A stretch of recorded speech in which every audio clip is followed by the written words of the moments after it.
Sometimes, the world of professional wrestling feels like a closed loop, a predictable cycle of wins, losses, and recycled storylines. But then, there are those nights where the air gets thin, the hair on your arm stands up, and you realize you aren't just watching a show, you're witnessing an event that will be burned into the history books forever. Tonight, on Wrestling Apocalypse, we are breaking down the return that no one, and I mean absolutely no one, saw coming. For weeks, a shadow has been hanging over Monday Night Raw. A phantom in a tactical mask has been dismantling the Elite, target by target, leaving a trail of wreckage that looked too familiar to be a coincidence. But the rumors were too wild to believe, right? He was gone. He was in another world, another state of mind. Until tonight. Tonight, the mask came off, the Lunatic Fringe returned to his asylum, and the landscape of the WWE didn't just change, it exploded. The mystery began nearly a month ago. It started small. A backstage cameraman found unconscious. A flickering light during a main event promo.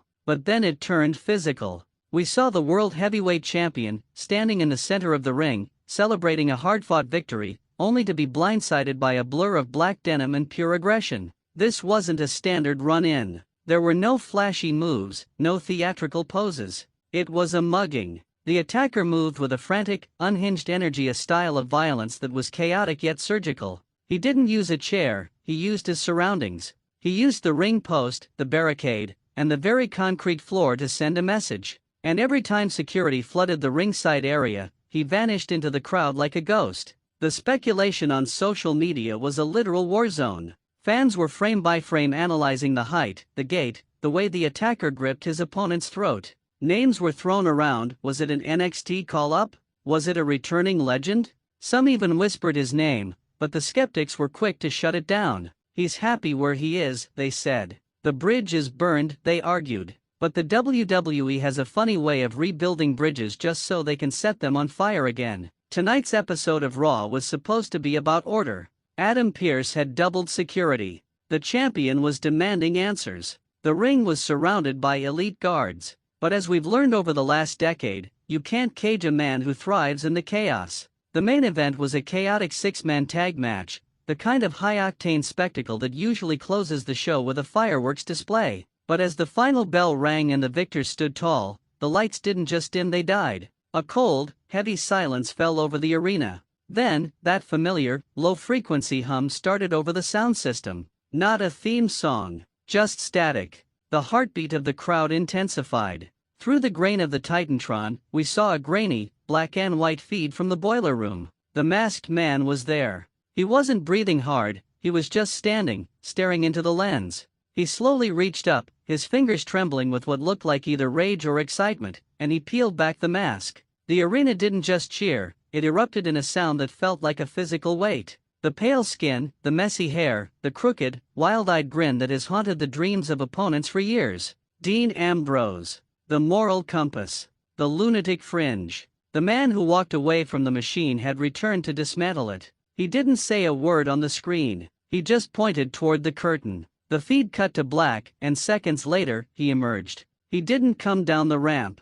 He came through the crowd, leaping over the barricade with the same reckless abandon that made him a folk hero. Security tried to intervene, but it was like trying to stop a hurricane with a chain-link fence. He tore through them, his eyes locked on the ring. When he stepped through the ropes, the energy was so high you could practically see the sparks. He grabbed a microphone, but he didn't use it immediately. He just paced, smelling the air, soaking in the welcome home chants that were threatening to take the roof off the building. When he finally spoke, his voice was lower than we remembered, grittier, filled with a decade's worth of unspoken truths. "Did you miss me?" he asked, and the response was deafening. "For years, I watched from the outside. I watched this place become polished. I watched it become safe. I watched you all get comfortable. And I realized, you forgot what happens when the lights go out. You forgot what it's like to have a wolf in the house who doesn't care about the gold, doesn't care about the fame, and sure as hell doesn't care about the rules." He looked directly at the champion, who was backed into the corner,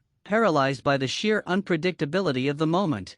"I didn't come back for a contract. I didn't come back for a redemption story. I came back because I'm the only one who remembers how to break this place. The mask was just to see if you were paying attention. Now that I have your eyes, I'm going to show you what real anarchy looks like." The atmosphere backstage, according to our insiders, was pure electricity. Superstars who were normally stoic were glued to the monitors. There's a fear that comes with a guy like Ambrose. You can game plan for a technician. You can power train for a giant. But how do you prepare for a man who is willing to hurt himself just to make sure he hurts you more? This isn't just a return, it's a threat to the status quo. The fan perspective is already shifting. The internet wrestling community is on fire, debating what this means for the other side of the industry and what it means for the upcoming premium live events. Is he alone? Is this the start of a new faction? Or is he truly the lone wolf, back to settle old debts with the people who thought they had outgrown him? The stakes couldn't be higher. We're talking about a man who has held every major title, who has main event everything, and who has nothing left to prove, which makes him the most dangerous man on the planet. Think about the rivalries that just reignited.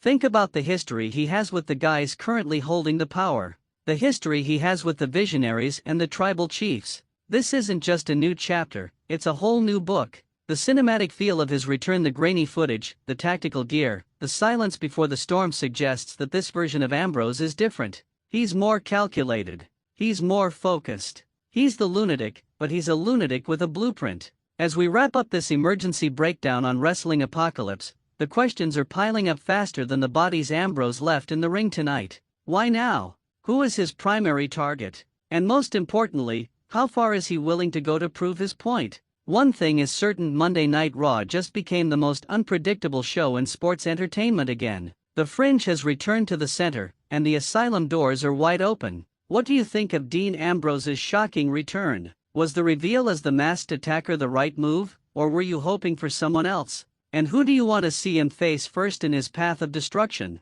Drop your theories, your rants, and your welcome back messages in the comments below. We're reading every single one of them tonight. If you're as hyped as we are for this new era of chaos, make sure you smash the like button and help us spread the word that the lunatic is back. Subscribe to Wrestling Apocalypse and hit that notification bell, because we are going to be tracking every single move Ambrose makes, from the shadows to the spotlight. You do not want to miss the fallout on next week's show. Would you like me to put together a full list of Dean Ambrose's potential dream matches now that he's back in the mix? Let us know. Until next time, keep your eyes on the curtain and your ears to the ground. The apocalypse isn't coming, it's already here. Stay wild.